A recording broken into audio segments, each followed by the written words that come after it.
और आहिस्ता आहिस्ता अपनी गुफ्तगू को शुरू करता हूँ। अब इजाजत हो मुफ्ती जहांगीर शमशी साहब क़िबला की कुछ बात मैं आपकी समातों की दहलीज तक पेश करने की जसारत करूँ। हाज़रीन मोहतरम, आपने जलसे को जो उन्वान दिया है ये इस्लाह मुआशरा जलसे का टॉपिक है, और ये रजबुल मुरज्जब का महीना हमारी और आपकी निगाहों के सामने से गुजर रहा है। और मैंने सूरह फतह की वर्स नंबर 29 आयत नंबर 29 का सिर्फ एक हिस्सा मैंने तिलावत का शर्फ हासिल किया। मुहम्मदुर रसूलुल्लाह, मोहम्मद अल्लाह के रसूल हैं। और फिर उसके बाद वो मुकम्मल तफसील भी है, चूँकि कुरान शरीफ का एक अपना एक सिस्टम ये है कि कुरान शरीफ खुद आगे खुद अपनी तफसीर भी कर देता है, उसको डिफाइन करता है, डिस्क्राइब करता है, ताकि किसी तरह की कोई घालमेल उसमें ना हो। और मैं रोजाना अपनी तकरीरों में कह रहा हूँ, आज भी आप देखेंगे बहुत सारे बच्चों की दस्तारबंदी होगी। लगभग कितने बच्चे हैं? 7 बच्चे हैं साहिब। यकीनन अल्लाह उन बच्चों को सलामत रखे और उनके वालिदैन को सलामत रखे। आका फरमाते हैं खैरुकुम मन तअल्लमल कुरान व अल्लमहु, तुम में बेहतरीन शख्स वो है जो कुरान पढ़े और एक दूसरे को कुरान शरीफ पढ़ाए। ये चटाई और पिटाई के मदरसे को आप मत देखिएगा। साहब मेरा बेटा फिजिक्स पढ़ता है, केमिस्ट्री पढ़ता है, जूलॉजी पढ़ता है, पॉबिट पढ़ता है, एस्ट्रोलॉजी एस्ट्रोनॉमी पढ़ता है। आज मेरे बच्चे को पता है a+b तो whole square equal to a square plus b square plus 2ab, Newton का मोशन लॉ उसे पता है, अल्बर्ट आइंस्टाइन का रूल ऑफ रिलेटिविटी पता है। लेकिन मुझे बताएं तो सही, आपके बच्चे को कौन बताएगा कि सड़क पे चलने का तरीका क्या है? एक तरफ ट्रैफिक पुलिस वाले नारा तो ये लगाते हैं always keep at the left, हमेशा बाईं ओर चलो, लेकिन ये तरीका कौन बताएगा? ट्रैफिक निजाम क्या है इस्लाम का, सड़कों का अदब क्या है, बाप का एहतराम क्या है, अल जन्नतु तहत अक़दाम उम्महातिकुम के हवाले से कौन बताएगा? साहिब मिसवाक कैसे करना है, वजू में कितने फराइज हैं, गुस्ल कैसे करना है, ये साहिब a+b तो होल स्क्वायर वाला नहीं बताएगा। न्यूटन का मोशन लॉ और न्यूटन का ग्रेविटेशनल लॉ पढ़ाने वाला आपको नहीं समझाएगा। अल्बर्ट आइंस्टाइन का रूल ऑफ रिलेटिविटी बताने वाला आपको नहीं बताएगा, बल्कि यही हाफिज कुरान आपको बताएंगे, यही मदरसे के मुदर्रिस।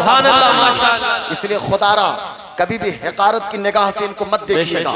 मैं तो उस दौर को सलाम करता हूँ साहब, हजरत मौलाना मुनव्वर साहब क़िबला और हजरत हाफिज कारी अजहर साहब क़िबला। वो दौर बड़ा ताबनाक दौर था जब हिंदुस्तान की धरती पे औरंगजेब आलमगीर जैसा हुक्मरान मौजूद था। तारीख तो हमें बताती है 1658 से लेकर 1707 तक की तारीख को अपनी निगाहों के सामने रखिए तो बात आपको मेरी समझ में आ जाएगी। यही भारत की सरहद सीमा है और दिल्ली की शाहजहानी मस्जिद है। दुनिया ने अपने माथे की निगाहों से देखा था कि औरंगजेब जैसा जलीलुल कद्र बादशाह शाहजहानी मस्जिद की सीढ़ियों से नीचे उतर रहा है और हजरत अल्लामा अहमद जीवन रहमतुल्लाह अलैह मस्जिद में इन कर रहे हैं। और दुनिया ने अपने माथे की निगाहों से देखा कि औरंगजेब हजरत अल्लामा अहमद जीवन की दस्तबोसी कर रहा है, औरंगजेब कदम बोसी कर। शायर अहले सुन्नत का इस्तेमाल नारे तकबीर नारे रिसालत पता है कि मेरे बेटे को कन्वेंट में जाने के लिए टाइम है, मॉन्टेसरी में पढ़ने के लिए वक्त है, लेकिन उसी बच्चे से मैं कहूंगा कि डेली बेसिस पे रोजाना की बुनियाद पे मुसल्ला बिछाओ और थोड़ी देर कुरान के साए में अपनी जिंदगी गुजारो।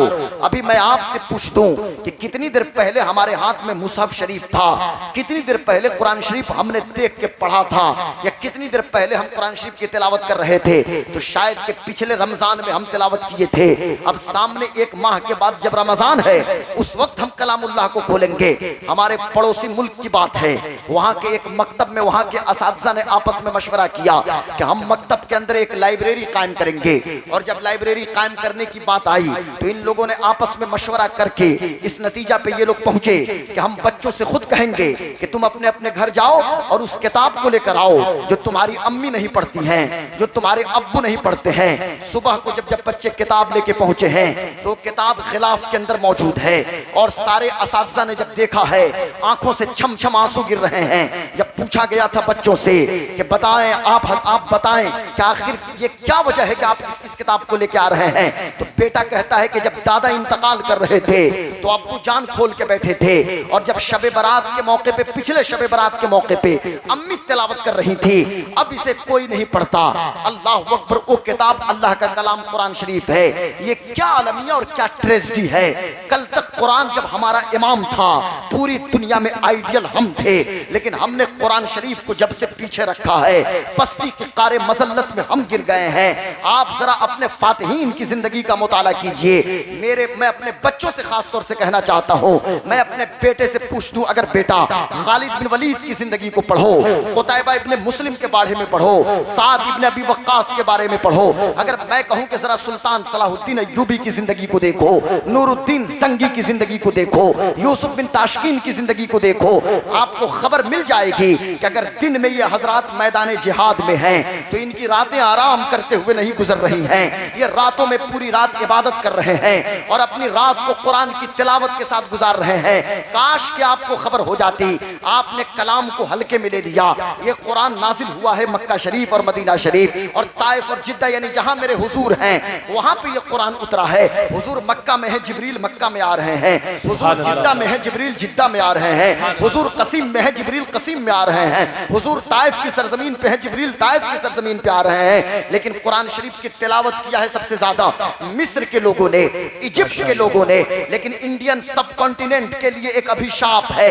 ये पूरे सब कॉन्टिनेंट की बात करता हूं, पाकिस्तान, बांग्लादेश और इंडिया की बात करता हूं, ये सिर्फ भारत की बात नहीं है। और भारत और पाकिस्तान और बांग्लादेश के मुसलमानों ने कुरान शरीफ का इतना अदब किया, हम अदब खूब करते हैं और इतना अदब करते हैं कि सबसे ऊपर हमने कुरान को रख दिया ताकि हमारा हाथ ही वहां न पहुंच पाए। प्रेजेंस ऑफ माइंड हो तो बात समझ में आएगी। इस तरह कुरान का अदब ना करो मेरे दोस्तों। हाँ, अदब हम करते हैं और अदब दिखता भी है। कुरान को चूमते हैं, सीने से लगाते हैं, मुसहफ शरीफ को पेशानी से लगाते हैं, लेकिन रोजाना की बुनियाद पे मैं कौम की बेटियों से भी कहना चाहूंगा, कौम की माँ और बहनों से भी कहना चाहूंगा कि डेली बेसिस पे, रोजाना की बुनियाद पे हर आंगन में कुरान की तिलावत होनी चाहिए, हर घर में कुरान की तिलावत होनी चाहिए। साहब, हम मुसलमान हैं, मुसलमान होने का मतलब क्या होता है? टोटली सरेंडर टू अल्लाह, मुकम्मल अपने आप को अल्लाह के हवाले करना। फिर हमारी तो कोई मर्जी नहीं होती, हम जिंदा हैं तो अल्लाह के लिए, हम सांस ले रहे हैं तो अल्लाह तबारक व तआला के लिए। और जब टोटली सरेंडर टू अल्लाह आप समझ गए तो जरा ज़हन को करीब रखिए तो बात समझ में आएगी मुसलमान होने का मतलब क्या होता है। तो फिर अल्लाह तबारक व तआला कुरान मुकद्दस के अंदर इरशाद फरमाता है, वमा आताकुमुर रसूल फखुज़ूहु वमा नहाकुम अन्हु फंतहू। मेरे महबूब जिन बातों का हुक्म दे उन बातों पे अमल करो और जिन चीजों से मोहम्मदुर रसूलुल्लाह रोक दें उन चीजों से रुक जाओ। आज अपने मुआशरे का आप जायजा लीजिए तो आप देखिएगा साहब, एक तरफ इस्लाह मुआशरा का नारा तो हम लगाते हैं, ये हजरत अल्लामा मुफ्ती सुल्तान साहब किबला का ग्राउंड है, वो बताएंगे इस्लाह मुआशरा के हवाले से। वो चूंकि मेरा फील्ड भी नहीं है और मेरी हैसियत भी नहीं है कि मैं लोगों की इस्लाह करूं, लेकिन मैं इतना जरूर कहना चाहूंगा कि साहब हम मुआशरे की इस्लाह की बात करते हैं, काश के सबसे पहले हम फर्द की इस्लाह की बात कर लेते, क्योंकि फर्द इकाई की हैसियत रखता है, हर शख्स अपना जिम्मेदार है। गुलाम गौस कादरी की तन्हाइयां कैसी हैं, गुलाम गौस कादरी खुद जिम्मेदार हैं। अरे मेरे गौसे आजम शेख अब्दुल कादिर जिलानी रज़ी अल्लाह तआला अन्हु तो इरशाद फरमाते हैं कि तुम मजमे में जो अल्लाह अल्लाह कर रहे हो जरा अपने बातिन की भी खबर लेना, और जब बंद कमरे में तुम जाते हो उस वक्त जरा सोचना कि तुम्हारा अल्लाह के साथ वैसे ही रिश्ता है जैसे मजमे में रिश्ता है। अगर वैसा रिश्ता नहीं है तो फिर तुम समझ लेना कि तुम मुनाफिक हो और अपने दावे में तुम झूठे हो। अल्लाह अकबर, रोंगटे खड़े हो जाते हैं साहब। हम तो हर वक्त अल्लाह तबारक व तआला की निगाहों में मौजूद हैं, खशियत रब्बानी से हमारा दिल धड़कना चाहिए। और आज हालत यह है साहब, अगर मौलाना गुलाम गौस कादरी या कोई भी शहबाज नूरी साहब किबला या हाफिज शमीम साहब किबला या कोई भी शख्स अगर किसी बच्चे को समझाने की कोशिश करे, अरे आप मुझे समझा रहे हैं, हालांकि गौर करने की जरूरत है। कुछ दिनों पहले आपने देखा होगा कि बॉलीवुड से एक मूवी आई और बच्चों ने समझ लिया कि यही इस मूवी का जो एक्टर है यही इस्लाम को ब्रांड कर रहा है और इस्लाम का ब्रांड एम्बेसडर है। आसाम से खबर मिली कि हॉल को खरीद लिया एक बच्चे ने, कोलकाता से खबर आई कि मुकम्मल हॉल बुक कर लिया किसी लड़के ने, तो फिर दिल्ली से खबर आई। अब मुसलमानों की हालत पे हम क्या खाक आंसू बहाएंगे। मुसलमानों की इकोनॉमिकल हालत तो इतनी मजबूत हो गई कि आसाम के गुवाहाटी का एक लड़का पूरा हॉल बुक कर रहा है, धर्मतल्ला कोलकाता के अंदर पूरा हॉल बुक हो जा रहा है, दिल्ली के अंदर पूरा हॉल बुक हो जा रहा है। अभी रमजान के महीने में जब मौलाना मुनव्वर पहुंचेंगे तो 1 रुपया कोई देने के लिए तैयार नहीं होगा, और ये समझता है बॉलीवुड का एक नचनिया ये हमारा स्टार हो गया। साहब यही तो ड्रामा बना दिया गया है, हमने समझा ये हमारे स्टार हैं नाचने और गाने वाले। लेकिन आज मैं आपको कुछ बातें आप तक पहुंचाने की कोशिश करूंगा। मैंने शुरू में क्या कहा, फर्द की इस्लाह, और फिर मैं अपने इमाम के शेर को कोट करता हूं। आज हमारे बच्चों के दिलों की कैफियत क्या है, सबके पास ये स्मार्टफोन है और आईफोन है। हमारी रातें पूरी रात चैटिंग करते हुए गुजर रही हैं। सोशल मीडिया के sources Insta, Twitter, Line, Hike, Imo और भी न जाने ये पबजी, फ्री फायर और क्या क्या, पूरा वक्त उन्हीं चीजों में गुजर जा रहा है। और फिर दावाए मुसलमानी है साहब, एक तरफ उलमा की तहकीर भी कर रहे हैं, फिर दावाए मुसलमानी भी है, दूसरों से नसीहत कबूल करने का ज़र्फ नहीं है, और फिर दावाए मुसलमानी है। मैं कहना चाहता हूं और निहायत अदब के साथ कहना चाहता हूं कि मेरे दोस्तों, आखिर हम दिल कहां से लाएं? आज हमारे पास भी दिल है और आपके पास भी दिल है। दिल कैसा होना चाहिए? तो दिल के बारे में तो बरेली के इमाम ने जो कहा वही 100% बात दुरुस्त है। मेरे इमाम कहते हैं, और मैं तो पलट के यही रुक के कहूंगा, करोड़ों सलाम हो नकी अली खान के शहजादे की तुरबत पे। मेरा इमाम ना होता तो अकीदा और ईमान का ये निखरा हुआ सोना हमें कहां से मैसर आता। इमाम आपके कलम की तहारत पे करोड़ों सलाम हो।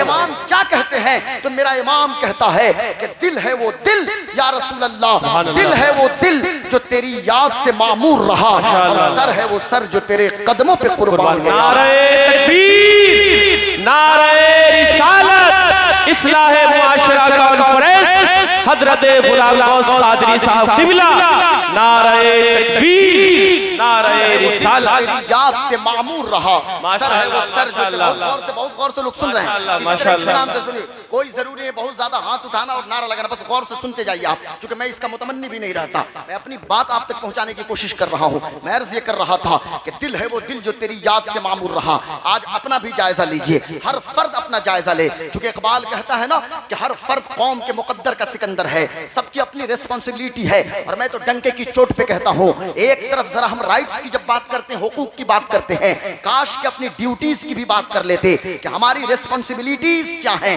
हमारी जिम्मेदारियां क्या है। हर शख्स अगर अपनी रिस्पॉन्सिबिलिटी को समझे तो फिर आज का ये जलता हुआ समाज अमन और शांति का गहवारा बनता हुआ नजर आएगा।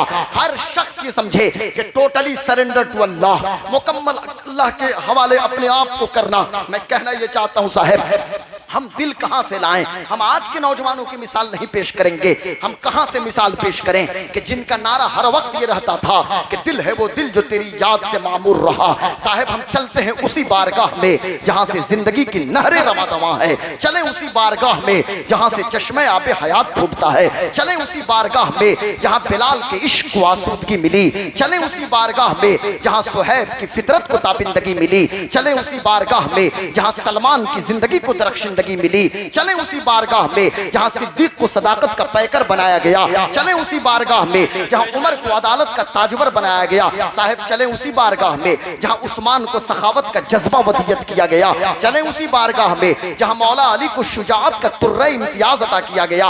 ये कौन बारगाह है? ये बारगाह मुस्तफा है, ये सुफ़ा की दरसगाह है। और यूरोप का एक स्कॉलर कहता है, मैं नहीं कहता, यहाँ तो चाय खाने में बैठ के चाय पीने वाले लोग कहते हैं साहब भारत की धरती पे कि इस्लाम को खतरा है।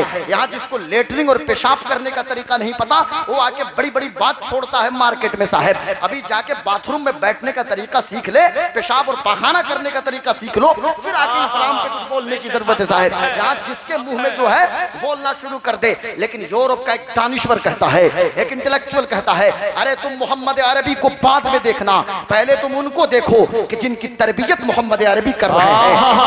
की दरसगाह पे एक दो लोग नहीं, कमो पेश 1,40,000 सहाबा की तरबियत हुई है। और मुस्तफा ने उठाया है अबू जर को तो फक्र का इमाम बना दिया है, बिलाल को उठाया है तो इश्क का इमाम बना दिया है, सलमान को उठाया है तो तफक्कुह का इमाम बना दिया है। माशाअल्लाह माशाअल्लाह, नारे तकबीर, नारे रिसालत, इस्लाह मुआशरा कॉन्फ्रेंस, मसलके आला हजरत, नारे तकबीर।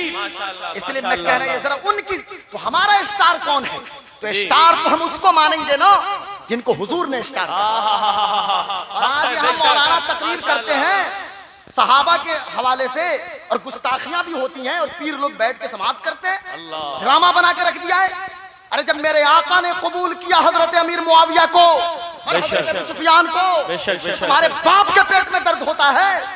ये कौन सा टॉपिक तुम लोगों ने डिस्कस करना शुरू कर दिया हजरत अमीर मुआविया के हवाले से? हजरत अमीर मुआविया रज़ियल्लाहु ताला अन्हु हमारे सर के ताज हैं, सारे सहाबा हमारे सर के ताज हैं। और फतेह मक्का से पहले जिन लोगों ने इस्लाम कबूल किया या फतेह मक्का के बाद जिन लोगों ने इस्लाम कबूल किया, वकुल्लम वअदल्लाहुल हुस्ना, अल्लाह फरमाता है अल्लाह तबारक तआला ने सबसे भलाई का वादा किया है, सबसे भलाई का वादा किया। और पूरी जमात की बात है ना, अल्लाह इनसे राजी है और ये भी अल्लाह से राजी। स्टार कौन हमारा है?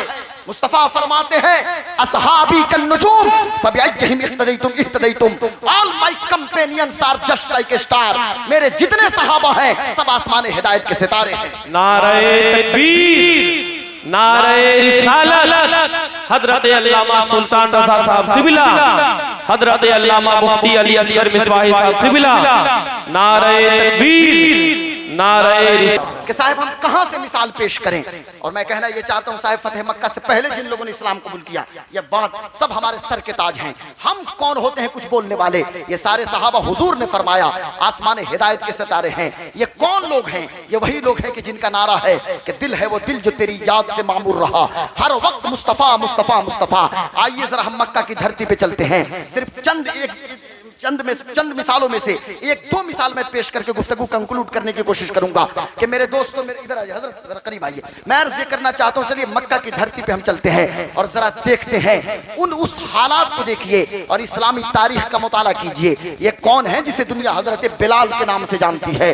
कौन बिलाल? नबी के आशिक बिलाल। कौन बिलाल? मुस्तफा के गुलाम बिलाल। और जब इस्लाम कबूल किया है हजरत बिलाल ने, आप क्या समझ लिया है कि आपने क्या समझ लिया है कि बड़ी आसानियां हैं? ऐसा कुछ नहीं है। इन्हीं पत्थरों पे चल के अगर आ सको तो आओ, मेरे घर के रास्ते में कोई कहकशा नहीं है। जब आपने ला इलाहा इल्लल्लाह मुहम्मदुर रसूलुल्लाह पढ़ा है तो फूलों की सेज पे आपका इस्तकबाल नहीं किया जाएगा बल्कि कांटों से आपका इस्तकबाल किया जाएगा। और इन्हीं मशक्कत भरे राहों पे चल के आपको मंजिल मकसूद तक पहुंचना होगा। मैं कहना यह चाहता हूं कि गर्म रेत पे लिटाया गया है। अरे कसूर क्या है बिलाल का? ये नबी का कलमा पढ़ रहे हैं, कहा गया कलमा पढ़ना छोड़ दो, लेकिन उस हालत में भी बिलाल का नारा यही है कि या रसूल अल्लाह, दिल तो वही दिल है कि जिस दिल में आपकी याद मौजूद है। दिल है वो दिल जो तेरी याद से मामूर रहा, सर है वो सर जो तेरे कदमों पे कुर्बान गया। और फिर इश्क भी कामयाब हुआ है साहब, इश्क को छोड़ा नहीं जाता है। मोहब्बत भी कामयाबी का कदम चूमती है। और दुनिया ने माथे की निगाहों से देखा कि बिलाल की मशक्कतें, हजरत बिलाल की कुर्बानियां एक तरफ हैं। और जब इस्लाम को कबूल किया है हजरत बिलाल ने, और इस्लाम ने जब वकार दिया है और इस्लाम ने जब इज्जत अता फरमाया है, तो मक्का फतह हो रहा है, रमजान का महीना है और तमाम सनादीद कुरैश मौजूद हैं। और उनके सामने जब काबे की छत पे जाकर अजान देने की बात आई है तो मुस्तफा की निगाह किसी और पे नहीं पड़ी है बल्कि हजरत बिलाल पे पड़ी है। और मेरे आका ने फरमाया कहां है बिलाल? और हजरत बिलाल को काबे की छत पे चढ़ा के मुस्तफा ने यह पैगाम दे दिया कि दुनिया वालों, बिलाल का मकाम वो नहीं था जो तुमने समझा था, बल्कि बिलाल का ये मकाम है जो मोहम्मदुर रसूलुल्लाह। सुभान अल्लाह, माशाअल्लाह, सुभान अल्लाह। एक दो नहीं साहब, हजारों सहाबा की जिंदगी आप देखिए। आइए हम मक्का चलते हैं। आज नौजवान आप भी देखिए अपनी जिंदगी को, जरा तवज्जो इधर रहे, शहनसी पे न रहे, मेरी जानिब तवज्जो रहे। हजरत अल्लामा कारी सरफराज साहब क़िबला जो बेपनाह मुझसे मोहब्बत करते हैं, उनकी जलवागरी हुई हाफिज शहनवाज साहब क़िबला की, हाँ कारी सरफराज साहब क़िबला। मैं अर्ज ये कर रहा था कि जरा नौजवान अपनी, आप मेरी तरफ देखें, नौजवान जरा अपनी जिंदगी को देखें। मैं कहना ये चाहता हूँ, नारे तकबीर, नारे रिसालत, उलमाए माशाअल्लाह। आज हम अपनी जिंदगी को देखें और जरा हम चलते हैं फिर मक्का की धरती पे। ये कौन है? ये एक जवान राना है, मैं उसका नाम अभी नहीं बताऊंगा, उनका नाम। उम्र इनकी 17 साल है। जरा तवज्जो मेरी जानिब है और मेरी एक बात को आप नोट करें, इसे रिकॉर्ड भी करने की कोशिश करें, फिर जाके तन्हाई में भी सुने ताकि और मामला क्लियर हो जाए। एक जवान है जिनकी उम्र सिर्फ 17 ईयर, 17 साल। भला बताएं तो सही, 17 साल उम्र ही क्या होती है? लेकिन दुनिया ने अपने माथे की निगाहों से देखा कि वो जवान राना बड़ा खुशपोश और खुश खुराक और खुश लिबास है। आलम ये हजरत को उसके पहनने के लिए कपड़े यमन में एक गांव है सहूल, वहां से मंगाए जाते थे। अम्मी खुशबू लगाने के लिए मंगाती थी शिराज से। और हालत यह है कि काबे के तवाफ मुस्तफा कर रहे हैं, मताफ के अंदर वो जवान आता है, नजर पड़ी वद्दुहा वाले मुखड़े पे, सुभान अल्लाह। नजर पड़ने की देर थी, दिल की दुनिया बदल गई। और हालत यह है कि मुस्तफा के कदमों से वो जवान लिपट जाता है। और जब लिपटने की खबर उसकी माँ को मिली, माँ घर से बाहर आई और मताफ के अंदर आके ऐलान करती है मकाम इब्राहिम के सामने खड़े होके कि मक्का वालों गवाह हो जाओ, मैं अपने बेटे को अपने घर से बाहर निकालती हूँ। ये मोहम्मद इब्न अब्दुल्लाह ने मेरे बच्चे को गुमराह कर दिया है। इसलिए कि उन लोगों ने कोशिश की थी ब्लेम करने की, लेकिन फकत इतना कहते थे कि ये साहिर है, उससे ज्यादा आगे बढ़ने की जरूरत उनको भी नहीं थी। मेरे करीम आका ने कहा कि जवान तुम अपनी माँ के पास चले जाओ। कहने लगा, मेरे इमाम उसकी तर्जुमानी करते हैं, या रसूल अल्लाह तेरे टुकड़ों से पले गैर की ठोकर पे दुनिया खाएं कहाँ, छोड़ के सदका तेरा, और तेरे कदमों में जो है गैर का मुंह क्या देखें, कौन नजरों में जचे देख के तलवा तेरा। मुस्तफा ने सीने से लगाया है, बाप उधर चिल्ला रहा है। हालत ये हो गई कि कल तक जब वो जवाने राना मक्के की गलियों से गुजरता था तो इतना खूबसूरत और हसीन के मक्के की खवातीन और लड़कियां अपनी छतों पे चढ़ जाएं, लेकिन आज हालत यह है साहब कि जुब्बा पुराना है।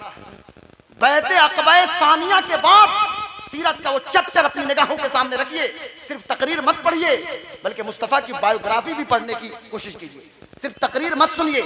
बैते अक़बा सानिया के बाद जो मिना की घाटी में मदीना के कबाइल से और मदीना शरीफ के सरकर्दा लोगों से जो मेरे आका ने बैत ली थी ला इलाहा इल्लल्लाह पे, मुहम्मदुर रसूलुल्लाह पे, उसके बाद मेरे आका ने उस पहले मुबल्लिग और पहले अलमबरदार को बुलाया है और मदीना शरीफ रवाना किया।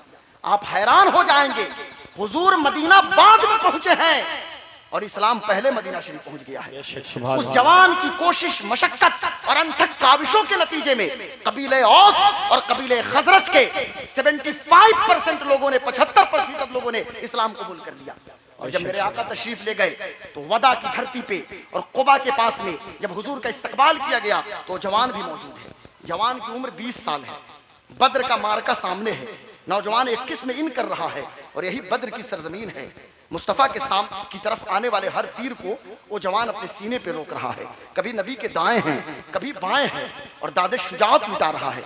नौजवान की उम्र 22 साल है, उहुद का मार्का है और जंग उहुद में उस जवान राना की शहादत हो जाती है। अभी आपको बात समझ में नहीं आई होगी, क्योंकि हमें खबर नहीं है हमारा आइडियल कौन है, हमारा रोल मॉडल को। हमने तो बॉलीवुड के नाचने वाले इन गवैयों को हमने समझ लिया कि हमारे आइडियल हैं, हमारे रोल मॉडल हैं। हमारा आइडियल तो ये जवान है ना, 22 साल की उम्र में शहीद होने वाला ये जवान। और जब जंग के गुबार छटे हैं तो दुनिया ने अपने माथे की निगाहों से देखा कि पैगंबर अपने चचा की मैयत पे जिस कदर आंसू नहीं बहा रहे हैं, उससे ज्यादा उस जवान राना की लाश पे मुस्तफा ने आंसू बहाया है। वो जवान कोई और नहीं था बल्कि उमैर का बेटा हजरत मुसअब रज़ियल्लाहु ताला अन्हु थे। ये मुसअब इब्न उमैर की जात है, हजरत मुसअब इब्न उमैर 22 साल की उम्र में शहीद होने वाले। और हालत ये शोहदा के बारे में मुफ्ती साहब किबला मौजूद है, अल्लामा अलहज मुफ्ती असगर साहब किबला के शहीदों के बारे में हुक्म है कि जिस कपड़े में उनकी शहादत हो उसी के साथ दफन किया जाना और न गुस्ल देना है। लेकिन हुजूर ने अपनी जानिब से जो चादर अता किया, सर ढांपने की कोशिश की जा रही है, पैर खुल जा रहा है, पैर ढांपने की कोशिश की जा रही है, सर खुल जा रहा है, इज़खर घास डाल दिया गया और फिर जवान को कब्र में लिटाया गया। मेरे आका दुआ के लिए हाथ उठाते हैं तो सहाबा ने अर्ज किया था, या रसूल अल्लाह सल्लल्लाहु अलैहि वसल्लम इस कदर आंसू क्यों? तो आका करीम ने इरशाद फरमाया, मुझे जवान की पुरानी जिंदगी याद आ रही है। आज जो कुछ भी इसे मिले, जो आज जिन मशक्कतों को इसने बर्दाश्त किया है फकत मेरी मोहब्बत की वजह से। लेकिन नौजवान शहीद तो हो गया, शहादत के बाद भी आवाज ये नारा लगा के गया कि दिल है वो दिल जो तेरी याद से मामूर रहा, सर है वो सर जो तेरे कदमों पे कुर्बान गया। सुभान अल्लाह। कहां से लाए मिसाल? आपने हजरत मुसअब को देखा, हजरत बिलाल, आपको खबर है? आप सिर्फ हजरत हमजा को जानते हैं। कौन हमजा? सैयदुश शुहदा हमजा, अमीर तैयबा हमजा, गवर्नर मदीना हमजा, हजरत सैयदना सरकार हमजा, बड़े जरी और बहादुर हमजा। बेमतलब के काम में वक्त नहीं गुजारते थे। जमाने जाहिलियत में भी हालत ये थी कि दिन भर शिकार, शाम में मताफ के अंदर काबे का तवाफ कर रहे हैं। एक खातून पहुंची, कहने लगी हमजा आज तो गजब हो गया। कहने लगे क्या हुआ? हुआ ये कि अबू जहल ने बड़ी दरीदा देहनी की है आपके भतीजे की शान में। अबू जहल ने बड़ी दरीदा देहनी की है, बड़े नाज़िबा कलिमात बके हैं। मैं उन कलिमात को दोहराना नहीं चाहता। जनाब हमजा चले हैं और कमान से सड़ फाड़ दिया, मुस्तफा की बारगाह में तशरीफ ले गए। अर्ज करते भतीजे मैंने बदला ले लिया। आका करीम ने फरमाया, चचा कौन सा बदला? किससे बदला? कहने लगे, ऐ मोहम्मद इब्ने अब्दुल्ला, मेरे भाई के जान के टुकड़े अबू जहल का सर फाड़ दिया। कहने लगे रसूल पाक सल्लल्लाहु अलैहि वसल्लम कि मैं खुश नहीं, हाँ हाँ उस वक्त मैं खुश हो जाऊंगा जब आप ला इलाहा इल्लल्लाह मुहम्मदुर रसूलुल्लाह पढ़ लेंगे। इतना सुनना था। हजरत हमजा ने कलमा पढ़ लिया और फिर दुनिया ने देखा है कि बद्र के मार्के में सबसे आगे कोई है तो यही सैयदुल शुहदा हजरत हमजा हैं। और जब उहुद के मैदान में जंग के गुबार छटे हैं तो आलम यह साहब हजरत हमजा की मुसला शुदा लाश मौजूद है। अल्लाह अकबर। मेरे आका की फूफी चली है हजरत सफिया, मेरे आका ने इरशाद फरमाया, अरे सहाबा रोक दो मेरी फूफी को, अपने भाई की मैयत को ना देखें। इस्लाम कुर्बानी मांगता है मेरे दोस्तों, ये शहादत गहे उल्फत में कदम रखना है। लोग आसान समझते हैं मुसलमान होना, इन्हीं पत्थरों पे चल के अगर आ सको तो आओ, मेरे घर के रास्ते में कोई कहकशा नहीं है। हजरत सफिया कहने लगी, या रसूल अल्लाह, एक भाई हमजा क्या करोड़ों भाई आपके नाम पे कुर्बान करती चली जाऊं। हजरत सफिया ने अपने भाई की मुसलाशुदा लाश देखा है, बर्दाश्त न कर पाई, मेरे आका तशरीफ ले गए और चचा के सामने मौजूद थे। और हुजूर के अल्फाज क्या थे? आका फरमाते हैं, या हमज़तो या असद अल्लाह, या हमज़तो या असद रसूलिल्लाह, या हमज़तो या ज़ाबान वजह रसूलिल्लाह, या हमज़तो या फाइलल खैरात, या हमज़तो या काशिफल कुरबात। मेरे आका सल्लल्लाहु तआला अलैहि वसल्लम ने इरशाद फरमाया, ऐ हमजा, ए रसूलुल्लाह के चचा, ऐ हमजा, ऐ अल्लाह के शेर, ऐ हमजा, ऐ रसूलुल्लाह के शेर, ऐ हमजा रसूलुल्लाह के चेहरे से तकलीफ दूर करने वाले, ऐ हमजा नेकी करने वाले, ऐ हमजा परेशानी को खत्म करने वाले, बुराइयों से बचने वाले। ये मेरे आका के कलिमात थे। हजरत हमजा पूरी जिंदगी यही नारा लगाते रहे साहब कि दिल तो सही मानों में दिल वही है कि जिस दिल में याद मुस्तफ़ा मौजूद हो। और जब सहाबा ने इस दिल में याद मुस्तफ़ा बसाया है तो फिर मैं आपको लिए चलता हूँ, बहुत दूर हम नहीं चलेंगे, हम चलेंगे उर्दून की साहिल पे। और उर्दून यानी जॉर्डन जिसे आप कहते हैं, जॉर्डन के इलाके में हम चलते हैं और उस साहिली इलाके में चलते हैं जहां से फिलिस्तीन करीब है, जहां से सीरिया करीब है। ये सीरिया और फिलिस्तीन का बॉर्डर है। वहीं की बात मुझे इस वक्त आई, तारीख के सफहात में एक जंग हमें दिखाई देती है जिसे जंग मूता कहा जाता है। साहब आज जंगों का हम नाम लेते हैं तो बड़ा डर हमको लगता है, चूंकि हम मौत से डर गए हैं। हमने अपने हाथों में नामर्दी की, यार आवाज मुझको समझ में अपनी नहीं आ रही है, थोड़ा सा इको कम कराइए, इको कम कराइए। तो मैं बोले जा रहा हूँ, आवाज मेरी खुद मुझे समझ में नहीं आ रही। हमने अपने हाथों में, गौर से सुनिए, हमने अपने हाथों में नामर्दी की चूड़ी डाल रखा है तो हमें क्या दर्द है साहब? यही मूता की धरती है। और कारी सरफराज नईमी साहब किबला, लोगों ने अपनी आंखों से देखा कि मुस्तफा जाने आलम सल्लल्लाहु अलैहि वसल्लम ने जंग मूता की कमांडिंग के लिए सबसे पहले किसी को मुंतखब किया है। तो किसको मुंतखब किया? अपने मुतबन्ना हजरत ज़ैद इब्न हारिसा को मुंतखब किया। ज़ैद इब्न हारिसा, इससे क्या सबक मिलता है? रसूलुल्लाह जिगर के पारों को पेश कर रहे हैं। ज़ैद इब्न हारिसा को मुंतखब किया और फिर कहा कि ज़ैद इब्न हारिसा के बाद जाफर बिन अबी तालिब, जाफर तैयार, और उनके बाद अब्दुल्ला इब्न रवाहा, ये 3 सिपहसालार। और फिर जब अब्दुल्ला इब्न रवाहा भी शहीद हो जाए तो मुसलमान जिसे चाहे अपना कमांडर बना ले। आज लीडरशिप का नारा लगाना बड़ा आसान है साहब, मैं लीडर मैं लीडर, लेकिन लीडरशिप का नारा देना तो आसान है साहब। और जब अपने बच्चों की कुर्बानी की बात आती है तो लोग भागना शुरू कर देते हैं। लेकिन हुजूर की अमली जिंदगी देखो कि क़यादत का फरीज़ा जो मुस्तफ़ा ने अदा किया है। मदीना में तो और लोग मौजूद थे लेकिन नबी ने अपने जिगर पारों को पेश किया है। और हजरते सरकार ज़ैद इब्न हारिसा को आप पेश कर रहे हैं। और फिर दुनिया ने अपने माथे की निगाहों से देखा कि यही नारा मूता में भी गूंज रहा है, यही नारा जो हजरत अब्दुल्ला इब्न रवाहा ने लगाया था। जब कुछ देर के लिए 2 लाख रूमियों को देखने के बाद थोड़ी देर के लिए मुसलमानों की हिम्मत कमजोर हुई तो अब्दुल्ला इब्न रवाहा का नारा यही था, हम जिंदा हैं तो नबी की अजमत के लिए जिंदा हैं, हम जिंदा हैं तो नबी के नामूस के लिए जिंदा हैं, हम जिंदा हैं तो मोहब्बत रसूल में जिंदा हैं। आखिरी बात जरा सुन लीजिए कि मोहब्बत रसूल फर्द की इस्लाह करनी है तो टोटली सरेंडर टू अल्लाह का नारा लगाना पड़ेगा। जहांगीर भाई है कि नहीं?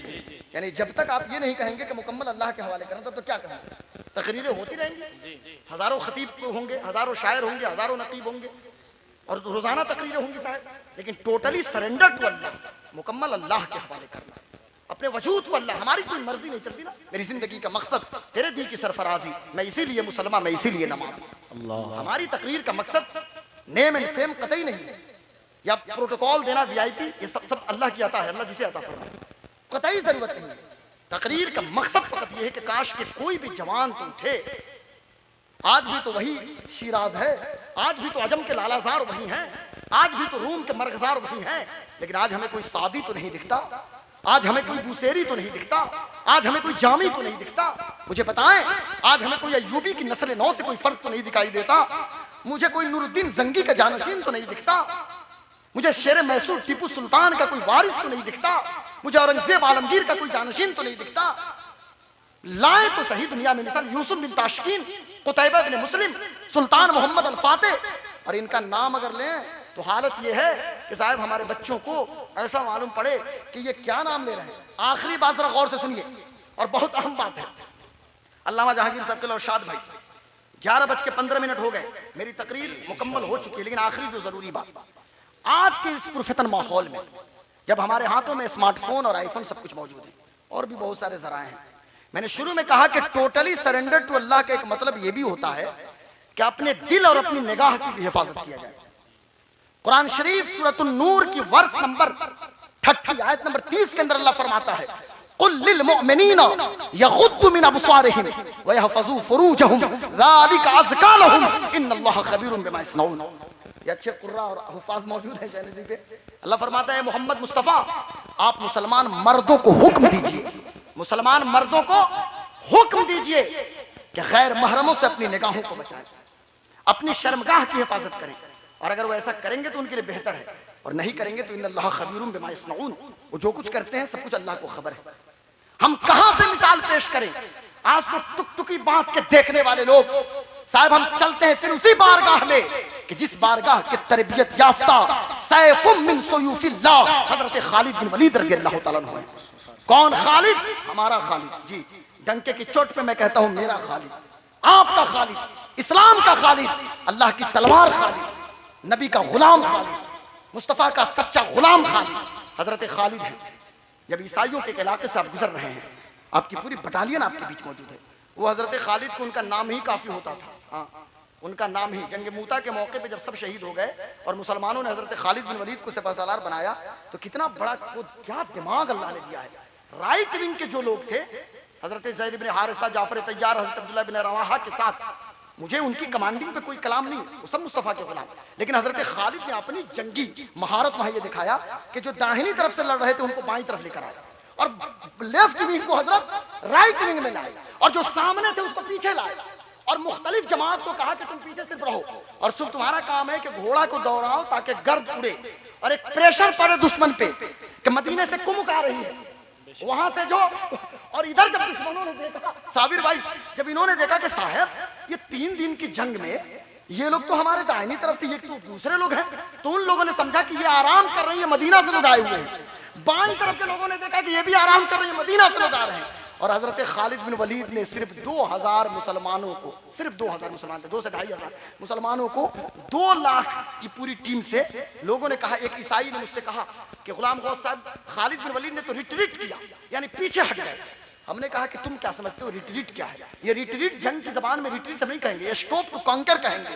यानी ये खालिद बिन वलीद का दिमाग है कि उन्होंने पूरी यानी 2,500 मुसलमानों को बचा लिया और सेविंग के साथ मदीना लेकर आए, और हुजूर ने मेरे आका आगे बढ़ के हजरत खालिद का इस्तकबाल भी कर रहे हैं।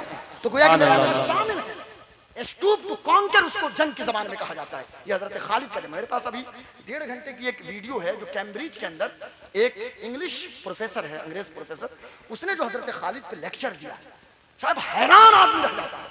हम क्या जाने, हमने तो समझ लिया कि बाजीचाए अतफाल है इस्लाम और सहाबा की जिंदगी, ये खेल और तमाशा है। अरे खालिद को हमारे सर के ताज है साहब, पूरी दुनिया उनको अपना रोल मॉडल मान रही है जंग के मैदान में। हजरत खालिद बिन वलीद, मैं तो डंके की चोट पे कहता हूं कि दुनिया का इंटेलेक्चुअल तबका, दुनिया का दानिश्वर तबका आज इस बात को एक्सेप्ट कर रहा है कि इंसानों को इंसानियत की आला कदरों से अगर किसी की जिंदगी रुशनास करा सकती है तो मोहम्मदुर रसूलुल्लाह की जिंदगी है। नारे तकबीर, नारे रिसालत, मसलके आला हजरत, नारे तकबीर। आखिरी बात यह है, क्योंकि मैं अपने सीनियर खतीब को अपनी गुफ्तगू इसलिए सुनाता हूं ताकि इस्लाम भी हो जाए और सपोर्ट भी हो जाए, इसलिए आखिरी बात यह है कि यही हजरत खालिद कहां जा रहे हैं? जंग के मैदान में। और जंग के मैदान में जब ईसाई पादरियों ने, जहांगीर भाई तवज्जो इधर, ईसाई पादरी ने मशवरा किया कि तुम अपनी बेटियों को बेपर्दा खड़ा कर दो। आज के नौजवान जरा देखें और उनको भी देखें। दुनिया ने अपने माथे की निगाहों से देखा कि हजरत खालिद बिन वलीद निगाह जमीन पे किए हैं और पूरी फौज की निगाह जमीन पे है, और सब इत्मीनान से जब निकल गए तो फिर इस एक ईसाई पादरी ने पूछा था कि आप बताएं तो सही, आप लोगों में से किसी ने हमारी खवातीन की तरफ निगाह उठा के नहीं देखा? आखिर कौन सा हुस्न है जो आपकी निगाहों में बसा हुआ है? तो एक जवान ने कहा था, अरे मुबारक हो, दुनिया का हुस्न तुम्हें, इन निगाहों में मुहम्मदुर रसूलुल्लाह का जलवा बसा हुआ है, उनका हुस्न बसा हुआ है, अब किसी और हुस्न की हमें जरूरत नहीं। सुभान अल्लाह। ये सहाबा, इसलिए मैं कहना चाहता, बस यही, इसी पे मैं गुफ्तगू कंक्लूड करता हूँ, क्योंकि मेरे बारे में लोगों को पता है कि मैं कतई नहीं चाहता कि अपने टाइम से 5 मिनट आगे बढ़ूं, बल्कि और पहले मैं खत्म करता हूँ। हमेशा लोगों को शिकायत दे और बोले, लेकिन यहाँ चूंकि माशाल्लाह हमारे बड़े खतीब हैं, शोरा हैं, अल्लामा नौमान अख्तर खान फायकुल जमाली की भी आमद हो चुकी है, उनको भी सुनेंगे। आखिरी बात फ़कत ये है कि जिंदगी ये नहीं है किसी के लिए, जिंदगी है नबी की, नबी, बस बात खत्म, बस इसी पे बस खत्म कीजिए। जिंदगी ये नहीं है किसी के लिए, सिर्फ मुड़ी हिलाने से होगा, ऐसे सर हिलाने से, और मस्जिद को ना बात करेगा। हाँ, जिंदगी ये नहीं है किसी के लिए, जिंदगी है नबी की, नबी के लिए। ना समझ मरते हैं जिंदगी के लिए, जीना मरना है सब कुछ नबी के लिए। मसलके आला हजरत पे कायम रहो, जिंदगी दी गई है इसी के लिए। मसलके आला हजरत, और ये डंके की चोट पे, इसमें कोई कंप्रोमाइज नहीं, ये तो डंके की चोट में। मसलके आला हजरत सलामत रहे, एक पहचान दीने नबी के लिए। अख्तरे कादरी खुल्द में जा बसे, खुल्द वाहे हर एक कादरी के लिए। वमा अलैना इल्लल बलाग। अस्सलाम वालेकुम। इस्लाम जिंदाबाद, मसलके आला हजरत जिंदाबाद।